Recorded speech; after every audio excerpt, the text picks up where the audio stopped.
Greetings everybody, it is I, your friend the midlife YouTuber, here in the most awesome alien Hawaiian shirt. Bought it yesterday, could not wait to make this video. So check out the glory of my aliens in their little saucers and the little dudes just kind of chilling out. Absolutely love this thing. So I'm gonna ask you a question. What does Cake Mix, Taylor Swift, and your YouTube channel have in common? Wait, is that right? That's what my notes say. Cake Mix, Taylor Swift, and your YouTube channel. I don't know. Well, I guess we're going to find out. We're going to find out together. But before we find out together, I'm going to ask everybody to please like, comment, and subscribe. I say it in every video. So now I want everybody to say it with me. Please, everybody. Ready?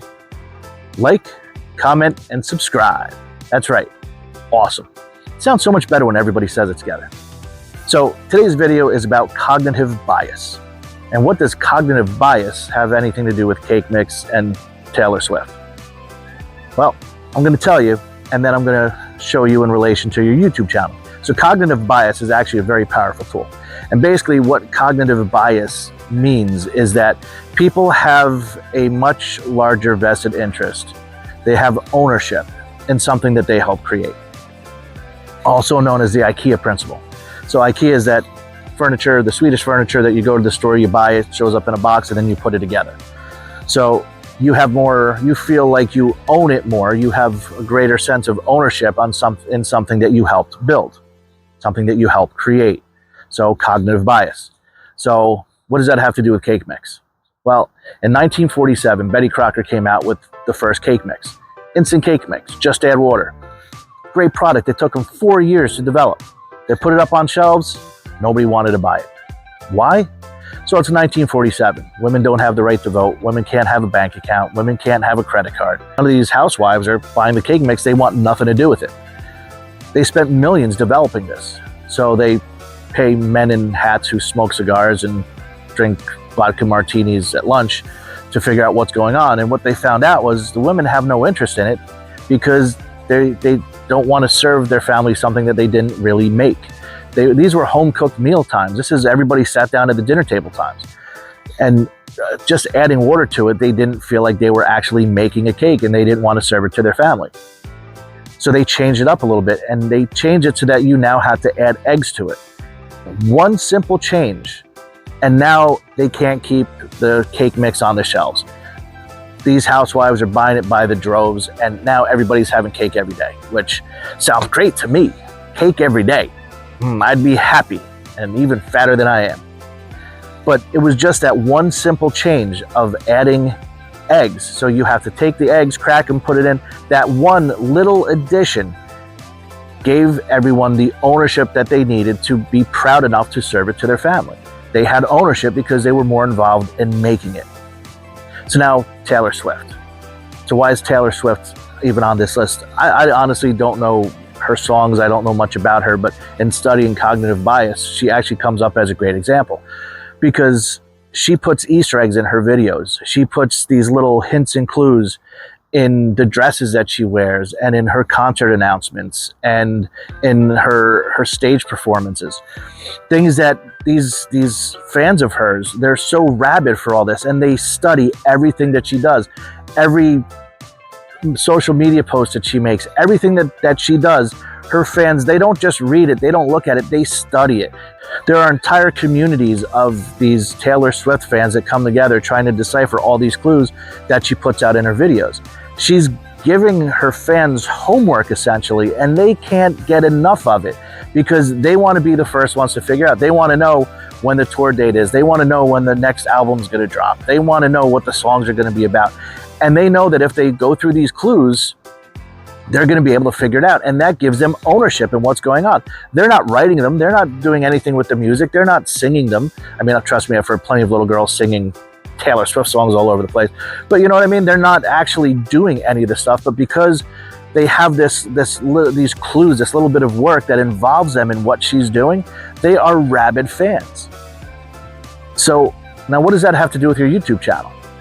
Well, if you put cognitive bias into what you do, doing things like asking people to like, comment, and subscribe, mentioning that the shirts that you wear, and then asking people to comment about how much they like them.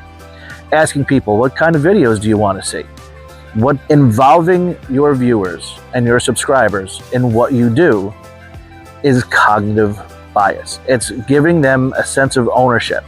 So how do you really take advantage of this cognitive bias? How do you use such a powerful psychological tool to help get you more subscribers and viewers? Couple simple steps. So number one, you have to give them work. Now you have to be careful with this. You don't want to give them too much work, because if it feels like work, they're out of here. Nobody wants to feel like they're going to work when they watch YouTube. But if you ask them simple questions like, which design do you like better for my merch? Or what should my next video be about? Or what topic do you want me to discuss next on my channel? You want to give them an opportunity to feel like they're contributing to the channel. You want them to have a voice. You want them to have that little bit of work. Contests is a great way. So speaking of contests, this is like my 46th or 47th video. And for my 50th video, I'm going to be doing a contest. I already know what I'm giving away. I kind of have most of the details worked out. But a contest is a great way to get people involved and not just say, hey, you know, the 5th person to make a comment is going to win this prize. Involve them a little bit more. My contest is going to involve people looking back at some of my other videos and talking about, you know, messaging me with certain things or commenting about certain things. Because I want to get people, well, number one, I want people to go and look at previous videos of mine, help me get my views up. But it's also going to engage people more. They're actually going to be looking for Easter eggs. They're going to be looking for specific things. So they're going to have a little bit of work to do in a fun way. And then they can comment and potentially win a prize. You're involving people. You're giving them that ownership in what's going on, because when they do a little bit of work for your channel, now they feel more invested in your channel. So the second step goes right along with that. You've asked them to do a little bit of work, so if somebody does some work, you got to give them credit. So if somebody answers one of your calls to action where you say, hey, do you prefer this design or this design? Post the results. We went with this design because 75% of the people polled selected this design, and these are the 40 people who responded to this, or however many people.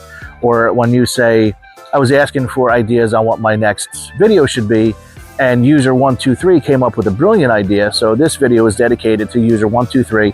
Thank you very much for giving me this idea and helping me to make my channel better, or helping me to make our channel better. And then you go into the topic. Somebody does some work for you, you want to give them the credit, because everybody wants credit, and frankly, they deserve it. So you have to close that loop up. You can't just ask people to do work for you and then not give them credit. Don't be like your boss. Be a better person. The last thing that you want to do is you want to signal that co-creation. You want to let everybody know that this is a team effort, that this is a community effort. You want to give them credit in as many places as you can, but you want to keep talking about how this is a community, how we can't do this without each other. This is something we're in this together. And I'm always saying, I want to build a community. I want to hear from everybody. I want everybody to talk to me. So I'm going to be working on, well, I'm not going to be, I am currently working on getting an email list together so that you guys can subscribe to a newsletter, because I want to put out a little bit more information, and I want to give everybody another area in which that they can communicate with me so that we can start building this community. I have other things in the works that are planned. Once I get past the 50 videos in 50 days and I have enough backlog of stuff up, I'm really going to start building this as a community and working on this and one of the other channels that I have planned.